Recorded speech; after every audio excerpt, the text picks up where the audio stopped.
Good afternoon and welcome to part 2 of How to Be a Wellness Salesfluencer, the most useful course on the internet, where we teach you how to scam people out of their hard-earned money by convincing them that you really care about their health and well-being when in all reality, all you care about is lining your pockets. Important refresher from part 1 and rule number 1, you do not talk about the rules. And on that wonderful note, everything is toxic. Fruits, vegetables, water, air, your neighbor, your child, everything.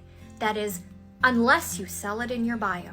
Everything bad, but if you sell it in your bio, it's off the hook. And if someone happens to call you out on your hypocritical behavior, just block them, ignore them, and pretend they don't exist. Moving on, all food-related content must be filmed in a grocery store. If they kick you out, try another one. Why a grocery store? Because you can point out the toxic foods right on the shelf for a more real-life experience. And you can also give people unsolicited advice, like if you see them buying soda or Cheerios, you can go up to them, pull it out of their cart, and tell them what a terrible job they're doing.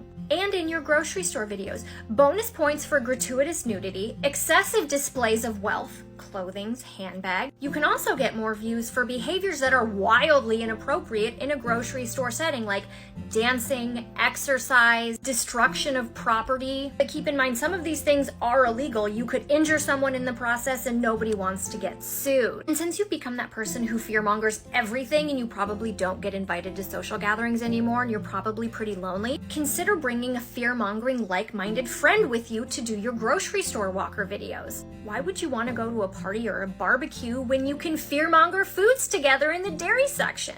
So fun! Rule number 6, you are selling the solution for everything. And even if you don't think you are, you still are. Depression, anxiety, constipation, gut health, hair loss. Of course your product works for that, because is anybody checking on you to make sure you're not spouting nonsense? No. And when in doubt, if you're having problems pushing product, create a problem that everybody has. Fatigue, bloating, convince the consumer they have it, which isn't hard. Are you tired? Does your stomach hurt sometimes? Sometimes do you itch? Oh my God, I itch. And then of course your consumer's gonna start itching, and then sell them the solution. Oh, it so happens that the link is in my bio.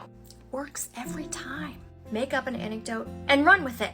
I was bald until I used this product, and it worked for me, and it will work for everyone. It doesn't matter to you if everybody is different. You care about profit. And if your product doesn't work for them, gaslight them. It's their fault. It didn't work because they're doing it wrong or they're not trying hard enough. Last tip of this video, buzzwords. Throw them all in, who cares if they're in the correct context. You need to be up with the trends, and buzzwords are trendy. It doesn't matter if you know what inflammation means, just use it a lot. Also, don't be afraid to try new things. Mitochondria is overused. Let's move to different parts of the cell. Let's try talking about the endoplasmic reticulum. Nobody knows what it is. Nobody can say it. There's a smooth one and a rough one. Hey, and you might just hop on something new. So remember the rules. Don't talk about them, and keep pushing fear, friends. Happy people don't buy products. Scared ones do. Okay, bye.